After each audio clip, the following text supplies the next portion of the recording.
তো ফার্স্ট বিয়েবাড়ি থেকে তো চলে আসলাম। এটা হচ্ছে সেকেন্ড বিয়েবাড়ি। আমরা দুটো বিয়েবাড়িতেই অ্যাটেন্ড করেছিলাম। কিন্তু সেকেন্ড বিয়েবাড়িতে কিছুই খেতে পারিনি বলতে গেলে প্রায়।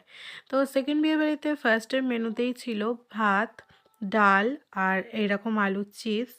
এরপর ছিল এঁচোড় চিংড়ি। তো আমি এঁচোড় চিংড়ি নিইনি। ফার্স্ট বিয়েবাড়িতেও আমরা সবাই মিলেই গেছিলাম। মানে আমার শাশুড়ি মা, আমার জা, আমার হাসব্যান্ড, আমার জায়ের ছেলে। তো এরা সবাই মিলেই আবার সেকেন্ডটাতেও জয়েন করেছি।